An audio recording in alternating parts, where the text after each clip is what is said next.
thing I want to mention is one of the things I want to do with Nori is for moms to trust themselves more.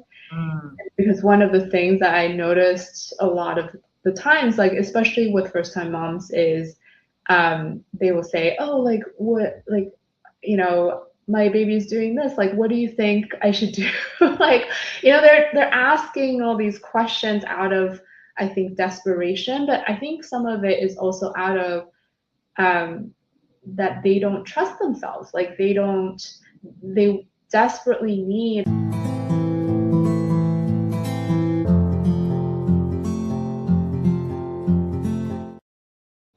Hi, it's Tiffany Lorraine Galloway, certified high performance coach and now personal trainer with another episode of the Resilient Mother podcast.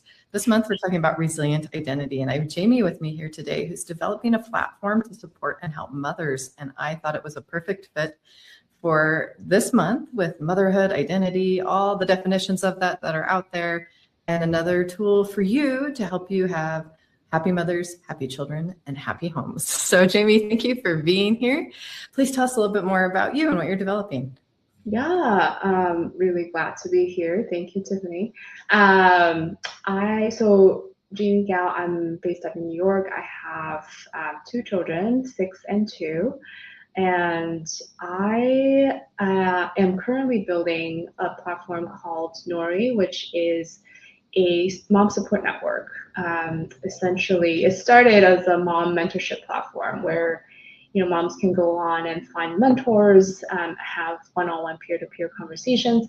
Now it's kind of morphed and changed along the way, and has become more of a support network of moms. And, you know, I also host like events and small group discussions for moms to talk about things like identity and what has changed essentially after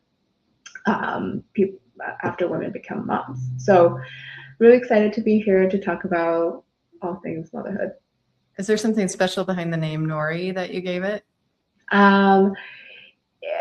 Somewhat, yeah. So we have a family of 4 and our names are in alphabetical order. So it's, you know, JKLM. So our kids are L and M, and then Nori is essentially my last child. Nice. I always like to know the meaning behind the names. There's always something there. So that's awesome. How would you define resilience? So when I think about resilience, I think the first person I think of is my mom. I think we are from an immigrant family. I moved to Canada when I was 12 from China. And my mom was actually an ophthalmologist when she was in China. So she was like very well educated, but when she moved to Canada, she, you know, was not able to practice medicine. So she got into all of these like odd jobs to sort of keep the family together. And she was also a single mom. So I think when I think about resilience, I think a lot about sort of her journey and kind of, you know, how you always find a way to, you know, solutions to problems and always sort of be there for your family and you know, help each other out.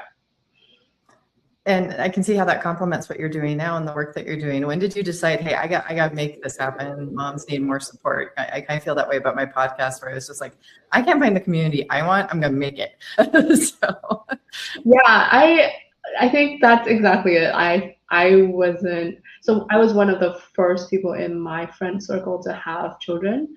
And it was really hard, and also had a COVID baby, so I didn't have any support. So I think the whole first 2 years of motherhood with my first child was just not what I had expected at all. And so, you know, I'm essentially am building Nori for myself. So Nori is for mothers of all stages. I'm not just building for first-time moms or moms with, you know, 1 kid, 2 kids, 3 kids. It's any number of kids, any stage. And I use Nori myself as well. So I am still building it for myself as much as I am building for all the moms out there. I think it's interesting because I'm a divorced single mom and how that just changed my perspective on motherhood quite a bit. I think when I was married, I was a little bit naive, and my first couple of years of my marriage were really blissful. They were really great. It was all the things that I had been promised, kind of. It was almost this honeymoon phase of family and things like after Mm-hmm.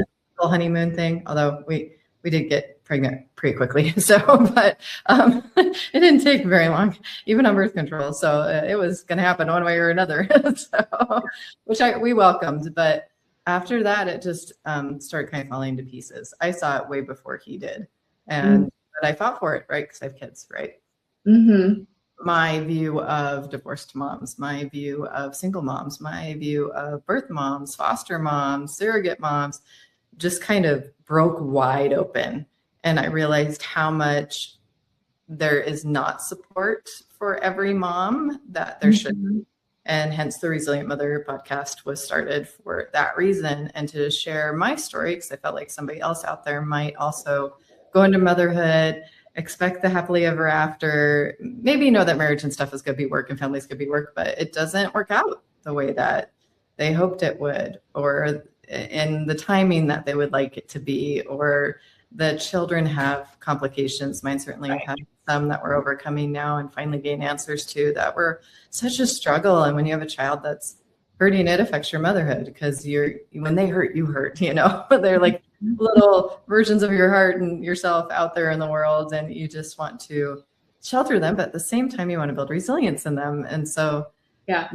And then there's all the roles and all the pressures on mom, and we have social media to compare ourselves to, and like, it's not helping anybody.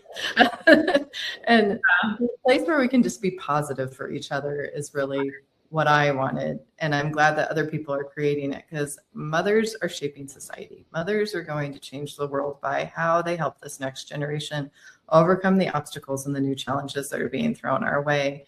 And I think that we don't honor that role in every country as well as we should. And we honor the mother-child bond, especially with newborns, the way that we should. And if we can speak up about it more and get that value back to seeing mother's role for what it should be and what it can be, and give the moms the tools, maybe it'll make a difference. And maybe the next generation can be better for it. Yeah, for sure. And I have a daughter myself, and I want her to have a different experience than what I had. And I want her future, whether or not she chooses to be mom or not, at least to have support that she needs available to her. What's the big vision for Nori? Do you see it as a worldwide network? Do you see it being little hubs and communities? What's the dream there? I think the dream there is for every mom to be able to find the support that they need, in one place. And I think right now there are, like you said, there's social media, there's a ton of sort of local resources. There's just a lot of information out there. And I want there to be this place where you can have conversations about the information with actual mothers, not AI, who has never raised a human. Just saying. Yeah. AI has never raised a human. So yeah. They can't help you there. It's so funny. I was reading something, and somebody was like, yeah, AI has never given birth to a child. It has never gone through postpartum. It has never done any of these things. Like, how do you trust it on the advice that it's given you? And I think that's exactly it. And you can, we used to, I used to Google all the time, Googling about mastitis. I had mastitis 3 times when I had my son, Googling about, different schools. And so there's value in getting information, but I think there's an element that's missing in our society today, which is that human connection. That ability to ask, why did you, do that? Or how did you make that decision? Like, what went into all of this? Instead of just like getting the information, like there's just so much that's missing. So I think truly, Nori, I want to create that space for people to have conversations, to make connections, to really support each other than just, giving the information, answering questions. And I feel like we used to have that with like sewing circles and quilting circles. And there could be a generation that has no idea what I'm talking about here. But I mean, families that used to gather around the campfire, and their midwives and families used to be together and help each other. And now families are so spread out, and you're so dependent on your spouse to be so many roles for you that community used to be. And then we have AI that's taking away a little bit. For those that are not understanding, it has its place as a source of information, like you said, but it doesn't replace relationships. It can't have feelings for you. It can't fulfill what we're human beings here. We need other humans. And moms, I think, I don't know, I need to talk things through. I think as women, we kind of just need to talk things out, and we need a safe place that we do it.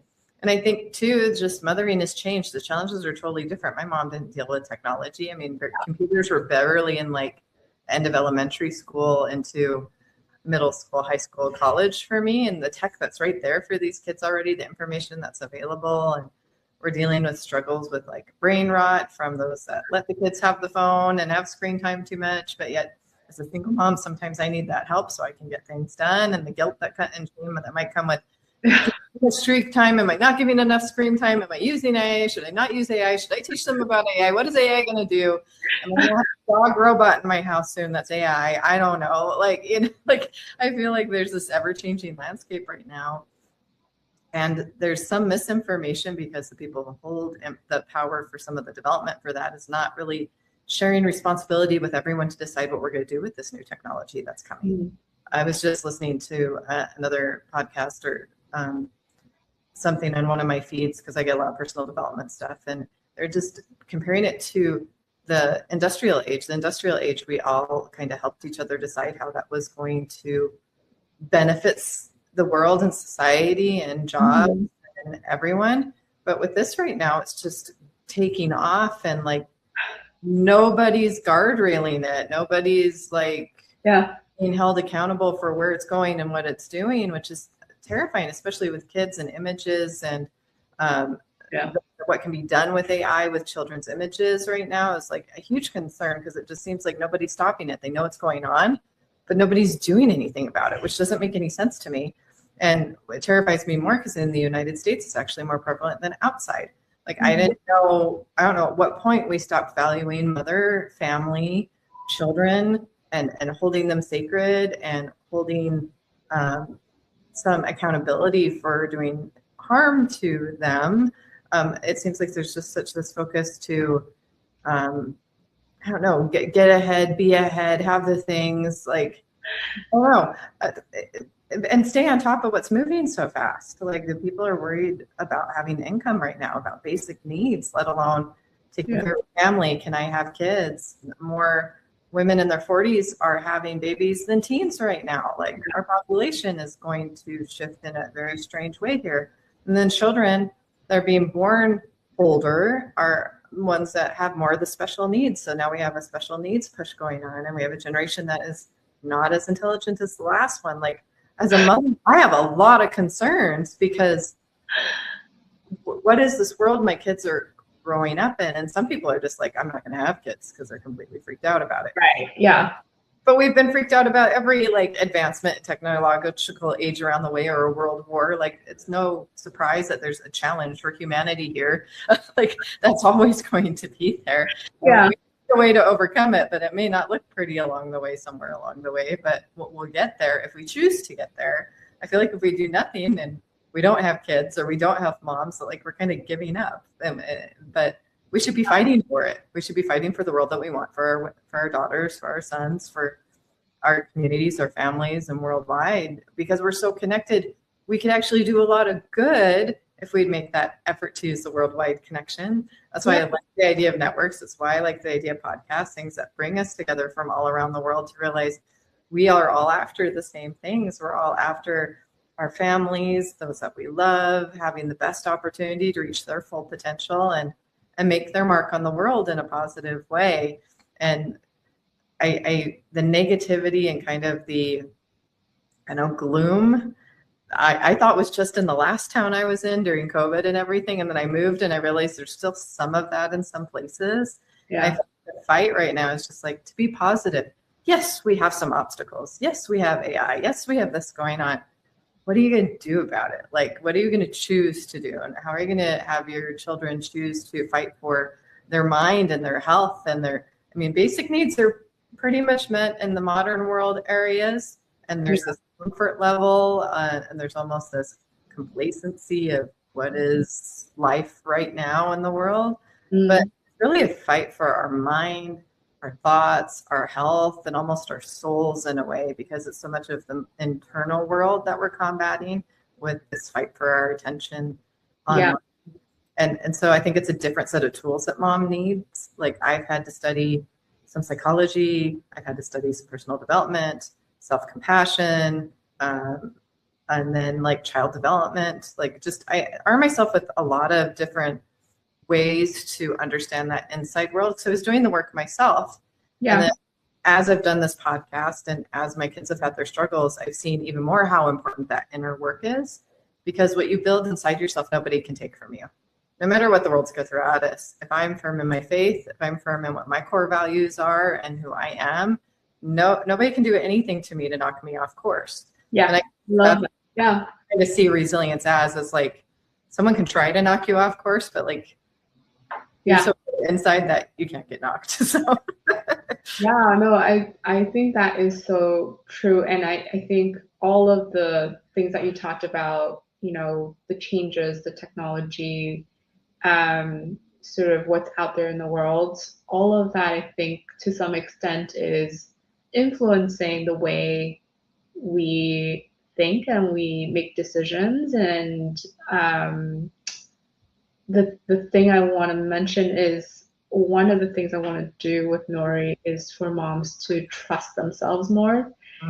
Because one of the things that I noticed a lot of the times, like especially with first-time moms, is they will say, oh, like what, like, my baby's doing this, like what do you think I should do?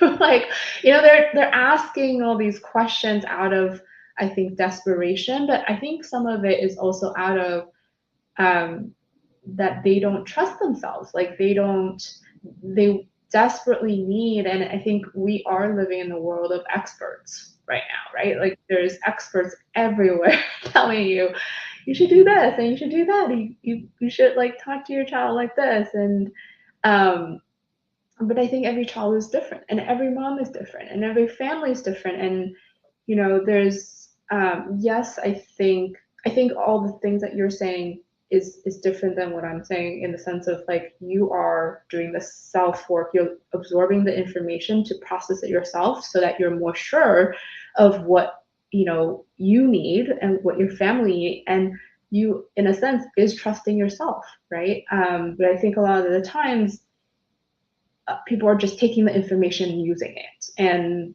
I think that in some way is a recipe for disaster. Kind of obsession with what is a good mom. Like they want to be a good mom, right? And sometimes they are striving for perfection, which is, that's a trap. So I think along the way, you're absolutely right. Like the way your family needs you, the way your child needs you, only you're going to know. And there isn't an expert to tell you how to do your life, just like AI can't tell you how to trust yourself and live your life. So yes, there's these experts, these people out there that have techniques that may work for you. Right. Give them a shot, but don't be upset if that doesn't work for you. That just means that you're unique, and and it means try something else or make a variation of it. Being in personal development and being a coach, especially, I see other coaches and what they're doing, and I'm like, oh, I should be doing that. Oh, I should be doing that. And oh, maybe I should be doing that. And even as a personal trainer, like I remember my first week of personal training, I went in, I'm like, all right, well, I guess I got to do a fitness competition now because like I'm certified personal trainer, right? That's what we do. Yeah. And it was because I got in a conversation with the guy. He's like, he looked at me, he's like, those are really super unhealthy to do, right? Like you don't need to do one to be a personal trainer. And I'm like, oh, okay. So it was kind of a relief actually, because I'm like, oh, okay, I can just do my version of personal training. And motherhood's had to be that way. And for me, because I'm a birth mom, I'm a divorced mom, and I was abandoned pregnant mom. Like, I have such, what was I going to do with that? Like, I thought I was going to get married. I was going to stay married. I was going to raise my kids. But I was not going to stay in abusive relationships. I've seen the result of that, and I just refused to stay. So I left, and then it's like, oh, now I'm a single parent. How do I do this? Now I do everything, including taking out the trash and things, some things I didn't do before, which opens your eyes to how nice it is to have a partner, but also like, I'm not going to compromise now on who I'm going to be with. I just be with somebody just to be acceptable. And so it comes with all these different challenges that I still have to decide every day. How do I want to show up as a mother? These are the circumstances that are before me. These are my strengths. These are my weaknesses. These are mine. What am I creating? Some of it too, and taking some responsibility for, like, I haven't always made the best choices. I make mistakes. I apologize to my kids all the time. Yeah.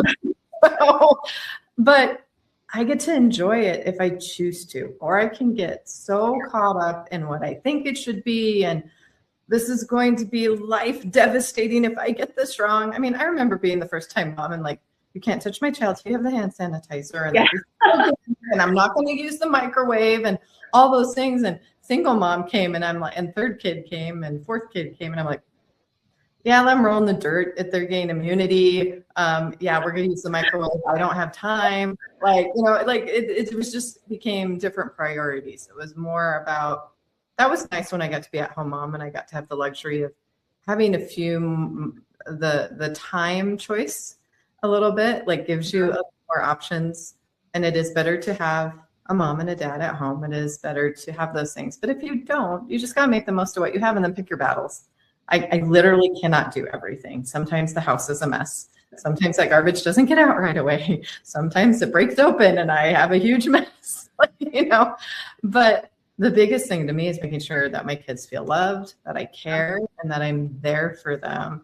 And I know right now they may not fully appreciate those things or even know what I've had to do to make that happen. But when they have their own kids, someday they will. I got to share a car ride on some travel that I did this weekend with a young woman whose mom actually has similar kind of experiences to mine, but I've done some inner work that her mom hadn't. We were just talking about how now that she's older, she can really appreciate her mom, but also how she was just really kind of hurt at the time as a child. But now that she understands the struggles around her mom and what was going on, and she can look at it as an adult now, she can have more compassion on the situation and more understanding that she was loved, but this is what love looked like under those circumstances with that parent at the time. Yeah. And I can do that with my parents. And I will say that, like, there are some good qualities I've gotten from my parents. I will give some kudos to learning how to be a hard worker and creative, but there's a lot of things that when I go into a situation as a parent, I'll go, who would have I needed in this situation? So I want to do it like that. I don't want, there's a better way to do that. I think if you can get in that headspace instead, it's a healthier place to be. And because if you're just beating yourself up and you're hypercritical on yourself and you're like causing yourself panic attacks over, my child ate some dirt. Oh my gosh, they put their hand in the poop. I mean, I have a kid. I won't say which one because they would kill me if they let me share this on the podcast. But we were potty training for the first time. And what does poop look like? It looks like chocolate, right? Oh my gosh. I'm not going to say what kid because they'll kill me. But it was, they turn around and they're picking it up. And I'm like, I'm so freaked out. They were okay. Everything was fine. But like, things happen. They just, yeah. You can either laugh about it or you can get upset. One of my favorite memories with my son that I can share is the last townhome that we lived in. The kitchen was tucked in the corner. I actually really like that way. I like that it's tucked in the corner. But the disadvantage to that is, not seeing everything. But I come around and I see the door open to the refrigerator and I see a little stool and I see food being thrown out of the refrigerator. And I'm like, what's going on? And I peek around, and here's my son in his little Hulk costume, throwing food out to get to the food he wants. He has gotten inside the refrigerator to get what he wants. And I could have been mad, and I could have been like, I mean, we had like yogurt that was getting splattered on the floor. I mean, this was making a big mess. And I could have got mad. Instead, I got my camera out and I filmed it because I was just like, this is hilarious. Yeah. You know, and if we can see the humor in the moments instead of the panic, like our nervous systems too, for our kids, it's so important that we're level, so they're level, so they can like, oh, people make mistakes. Oh, you know, now it's a funny story I get to tell about them and embarrass them when they're older. But you know, like that's something that you can show at their graduation, or if you catch it on tape. You don't always get all the good stuff on tape. Like I didn't get the first story on tape, but I don't think I want to get that one on tape. But you know, it's your journey. It's going to be completely unique. It's not going to look like anyone else. Yeah. And there's no shame in that. There shouldn't be any guilt in that. Like celebrate. Your kid's different. Your family's different. And that's okay. It's so interesting. I think I've taught to, I mean, since working sort of in this space, I've taught to hundreds of moms now. And I think everybody feels the same way and they know it. But it's so hard to to just live your life and live your life the way you want it. And I think, it's infinitely harder, I think, to strive to be a perfectionist mom, right?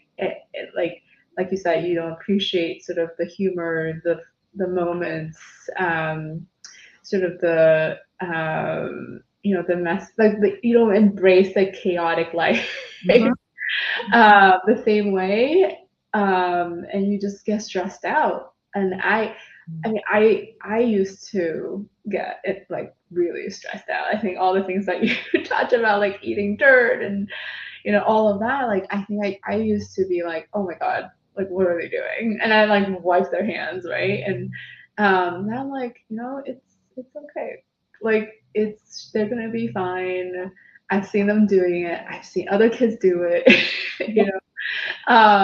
and so I think it is, we know these things and we can tell ourselves, but when it comes down to like doing it, it is still really hard. And I think you just learn and practice over time. Like you said, from one kid to the other, it just gets more and more relaxed, right? And you get more and more relaxed as well. And after 3, it's just chaos because you're outnumbered at that point. So like, just know after, if you're worried and you're going to have more after 3, like, no. The one thing I would say though, it is a little easier when they have pairs. Like I'm glad my girls have each other, but like my son's a minor, so like so even numbers, there's something to that. I'm just saying, but so they have a buddy, they have somebody. For sure. Yeah, I love that though, because I think it can be very overwhelming, and I like how you kind of made it like it's just a day-to-day effort. Like it's just take the day as it is. Like stop worrying about a year from now. Stop worrying about what happened back there. Find the humor in it. Move forward. And that's what I like about coaching, because a lot of psychology is when you're really stuck and you need to go back and really look at something and try to see it from almost an adult point of view and hug that little child so you can do it. But coaching is, here's where you're at. That's where you were. Oh, well, this is the pattern from that. Now, do you want to break the pattern so we can move forward? Like we're not going to dwell there too long. We're not going to re-traumatize, and we're going to just move forward. And I think we can sometimes traumatize ourselves as moms without meaning to. Yeah. But I also know my kids have triggered me from my relationships with my parents. So understanding them has been a big piece of, oh, where did that come from? Was that me? Or was that the way I was parented? Do I want to continue that or not? Is that helpful or not? And so that, I am taking ownership for my part of the relationship with my kids, but also like my triggers are mine. I'm not going to put them on my kids. My emotions are mine. They don't need to be on my kids. And so that's all the advice of like not sharing financial hardship with your kids, like not burdening them with the co-parenting issues, like all of those things. And it's so important. And even when you're like a couple and you have arguments and stuff, letting them know, mom and dad are going to be fine. We just have things we need to work out, or, mommy's sad today. You're allowed to be a sad mom sometimes. Like I've come in front of my kids and they've come and given me a hug, and like, I've asked them for hugs sometimes. Like, mommy just had a hard day. Like, to see that you're human. Like, you're not a robot. You're not AI. The world is so obsessed with what is not real. It's not real, people. And there's no super successful, like, I don't know. There are moms that do a lot. Great. That's them. That's not you. And it's fine. And I remember growing up in the world without cell phones, without all the technology, without having anyone to compare myself to. And I remember being naively just myself. I remember just like, I had no clue there was the style thing in the 80s. I just got hand-me-downs and I wore them, but I didn't do like the bang thing that the girls were doing. Like, I was completely oblivious to this, like, even fitting in thing. Like, I was just fine with being myself in my own little world, and having my imagination. And I wish we would stop thinking that we can't still be childlike in that way of being curious and just being happy in our own little world with who we are. And like, wow, this is my body. Look what my body can do. Isn't that amazing? Or look at the sky. Those clouds look so cool today. And that's the other part of motherhood that I love, is they bring that back out in you, and that like, oh yeah, it's amazing I'm alive today. It's amazing I get to see that rainbow today. It's amazing that I can walk and play with you today, especially as a personal trainer. Like, some people are working towards goals for things that they can't do anymore, and they need to get back in shape in order to do them. Or the motivation is, I want people to play with the grandkids. I want to be at that wedding, be at that thing. So let go of the superficial stuff that doesn't matter. It doesn't matter if you have a huge following, if you have a successful business, or if you have to work, or if you don't, or, if you are able to be a traditional family, great. That's great for you. If you're a mixed family, if you're getting married again, if you're single, if you're just going solo, like, there's so many versions of motherhood that we should just be celebrating, because it's motherhood. There's a child that needs a mom, and a mom showing up. Let's applaud that, please. And stop being like, but you're not wearing the current color of, that's in fashion right now, and you didn't feed your child organic, and oh my gosh. And like, come on, give a mom a break. So give yourself a break. Like, yeah, you want to eat that chocolate, you eat it. I know a friend she wasn't really good at runner. She would hide in the closet so she could have her cheesecake so her kids didn't see her eating it, but like, whatever it is, do your thing. So. Yeah, no, I completely agree. And I think that's one of the biggest things, I want moms to feel when they're in conversations in Nori, whether with their mentors or with, a small group, that they are able to, like, that's one of the rules actually in the small group discussions I have, which is no judging, right? It's like just, and no gossip and no judgment. Mind your business. Yeah, and it actually has, been working really well. Like, people are opening up and sharing, and people are very, and I think that's one of the other things I'm recently reflecting on, which is a lot of the stuff online, because you're not talking to a real person, because you're not interacting with someone like directly, like we're talking right now. Yep. Things are said in a way that you would not say it to a person, like, face to face, So there's a lot of, I think, judgment that is online that is not in real life. And in real life, people are just nicer in general, because they are in person, they're talking and they're communicating and they're exchanging ideas, like they're reading the room, feeling exactly. So I think all of that, really helps. So having that human to human connection really helps everybody sort of understanding each other more, right? You might not agree, but you can understand at least, where that other person is coming from. It gives you ideas you might not have had before because it gives you a new perspective. Right. And I, being a person with a background in theater, like the best shows I've been in is where everyone's willing to bring their game and collaborate. Like they're not holding back. They're not worried about judgment. They're just like in it for the right reasons, right? Which is just to make the best production that we can. And right, we should be looking at that home. I mean, if you want to change the world, start at home. Like look at how your family dynamic is, look at what's going on at home. Don't worry about what's going outside of your home. Your home is your sacred space. It gets to be what you want it to be, but understand it's the base for your children. It's the base for what they're going to learn, how they're going to go out into the world. And then it's the place they want to come back to feel safe when there is a hard time and they need somewhere to go. Home is so much more valuable than if it's a hut in Africa, if it's a mansion in Beverly Hills.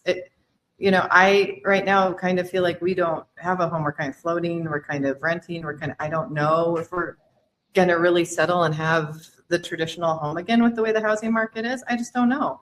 And so I really had to realize that, home is where I am. Home is where we are. We make a home wherever we go together. And maybe someday we'll land in a Pacific place, or maybe I'll buy an RV and travel and be a gypsy. I don't know. But, when we're together, we're family. And that's how it should always feel.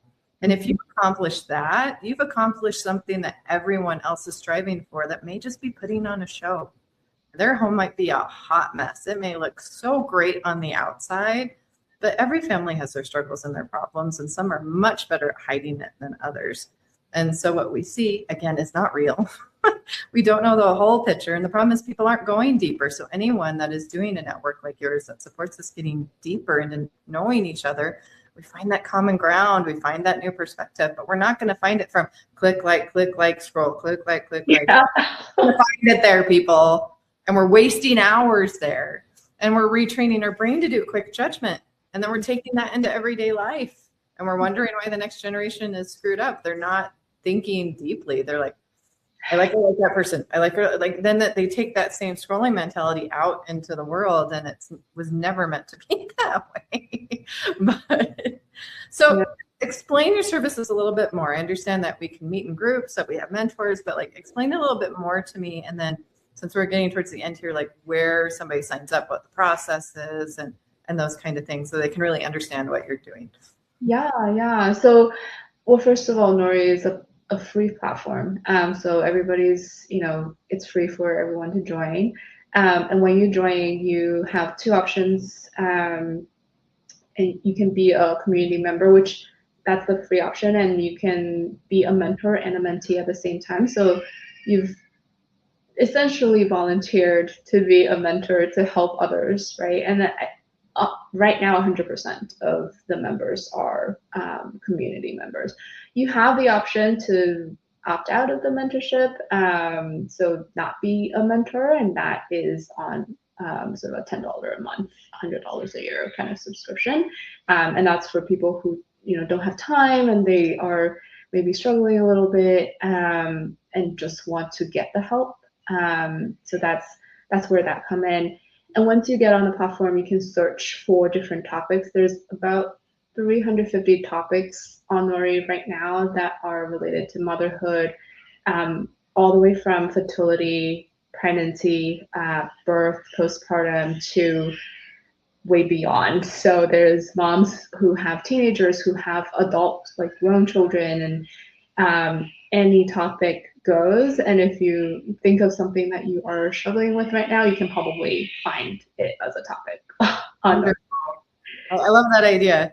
Now I want to take what I'm doing, what you're doing, put together, and then have like, I live in this town, special discounts for moms. Like that's what I want to get into. I want to be like, okay, click on your area, find resources, and then okay, 50% off spa because you're a mom. Go.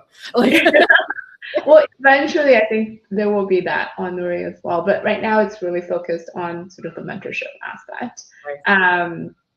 And then the small group discussions are all kind of, it's on the event page, and I host small group discussions, but there are other, like the Nori members can host their own as well for, Is it done by region, or is it just online, or? Mostly online right now, but I'm in New York, so I sometimes host in-person meetups in New Nice. York.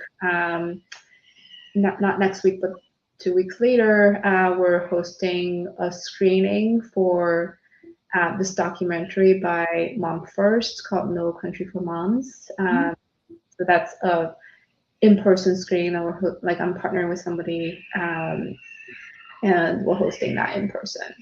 So there are in-person events, but right now, because we're still really small, I have about 100 members. It's all kind of a little more spread out. So it's really hard to get sort of critical mass. But I think once we have more people in a certain location, definitely more in person. From there. Yeah. I Yeah. love that. So they'd find you online at asknori.com. Is that the best place to sign up? Yeah, so they can sign up, and then I will reach out.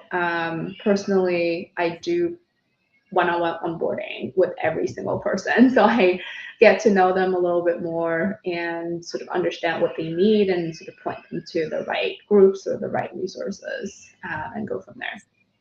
I love that. It's so individualized, which is great because then that overcomes all this. I got to be like everybody else stuff that's out there. I think that's where we're going to go. Like more personalized is going to be great because general information is just out there now.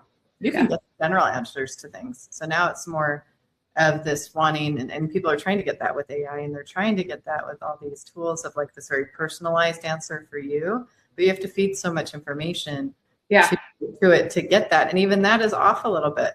So this makes more sense to me is finding a community of moms who are mommy, of mentors who have been there. Like I love women that are in their 60s that are like even older than my mom who have raised their kids. They've done the grandkids, they have great grandkid things.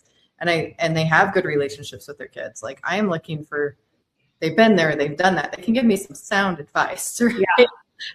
Because they've lived it. The thing that AI and technology is never going to be able to do is live it. And so I think these kind of groups are going to do very well, especially in person, as people are really hungry to get back in person and be in events and do rooms. And I've even noticed that with a few events I've hosted with personal training, you get the right topic and people want to show up and want to be in a room together and want to talk about things. And we missed that a bit because that was, I think, a little more common. And we're just like kind of getting back on the wheel there because it is fun to be on Zoom and be like, I'm with somebody from Australia and from somebody over here. Like it is cool, but it would be even cooler if we were all in the same room, right? So, and we need those communities locally because that's the person who can be like, can be there, physically be there versus I ask somebody in another country or somewhere else, or I have best friends in other states, they like physically cannot be here. Yeah, that is true.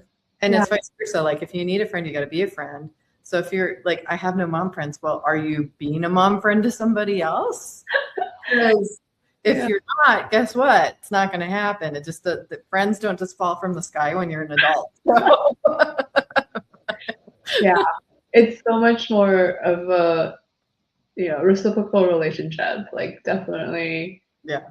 You gotta, and I think that's what I like about sort of the model, that is, you pay it forward, but then you can also get it from others, right? Yeah.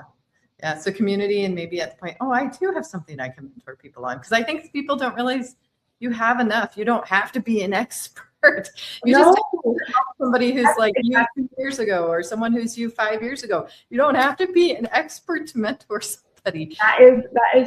That's like one of the number one questions I get from moms is, I'm not an expert. Like I'm a first time mom, how do I mentor? I'm like, you know more than You do. Yeah. you have all this experience, you have like all these things that you've been through that others, maybe they're going through it right now that could really benefit from hearing from you. So like for example, I have to take some state exams, which means I have to do algebra again.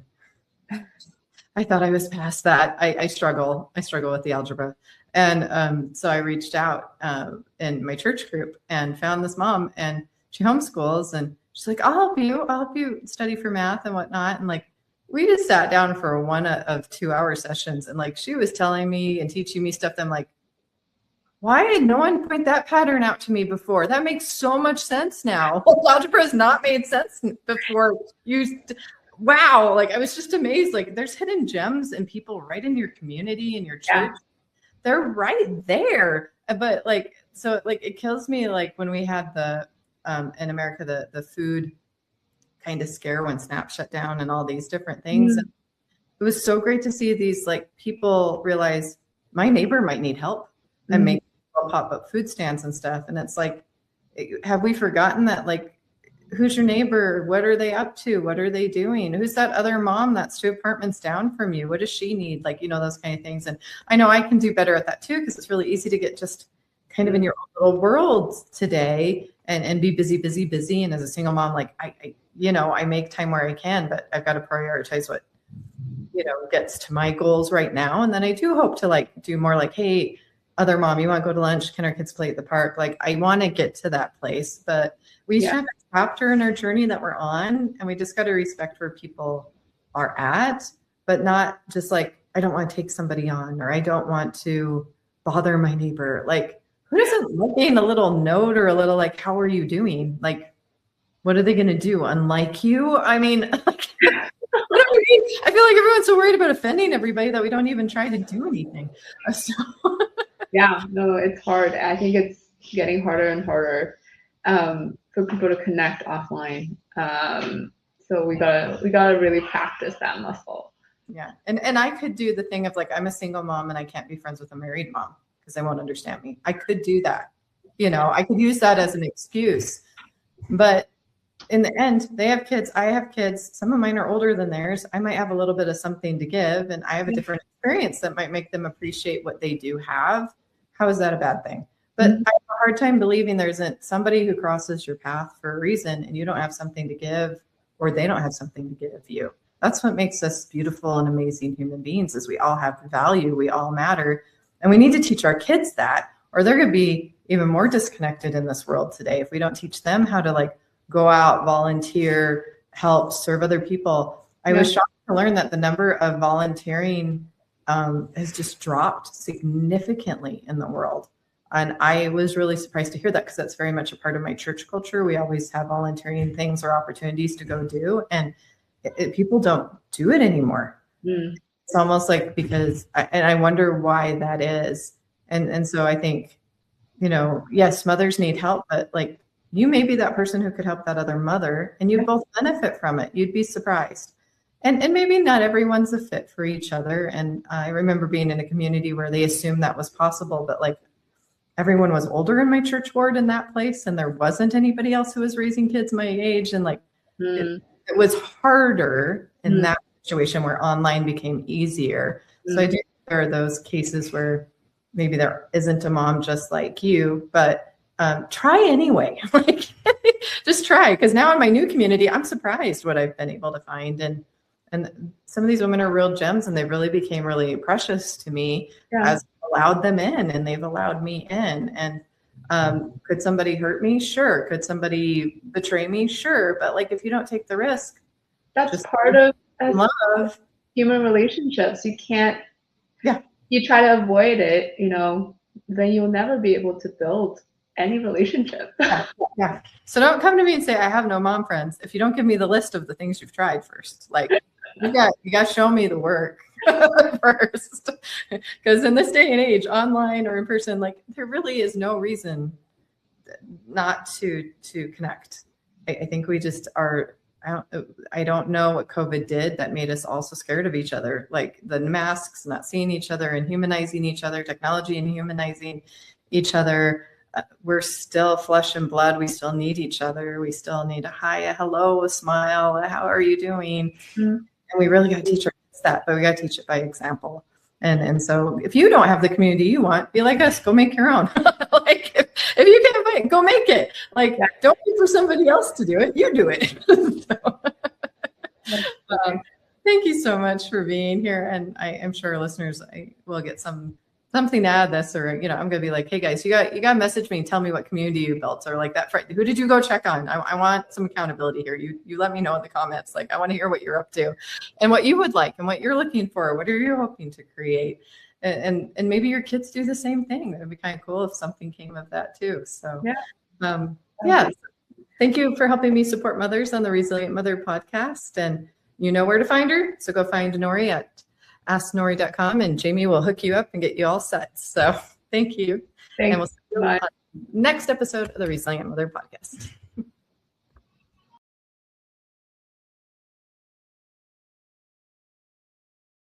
Thank you for joining us today. Please don't forget to subscribe so we can share this message. We are a worldwide podcast with guests all around the world, and we want to continue to grow this community. You can find us on socials. You could also be a guest. Look for that link below if you'd be interested in being a guest on the podcast. If you know a sponsor or would like to be a sponsor, please reach out to me or Catherine as well. Sure. We want you all on this journey. We want to hear your stories. We want to share your stories. We want to gain strength from each other, because together we're stronger. And to never forget the blessing of being a mother and what we're creating. We're creating the future every single day of our lives. So get on this train with us and let's do this thing, moms. I believe in you. Believe in yourself. God bless. And we'll see you around. Take care.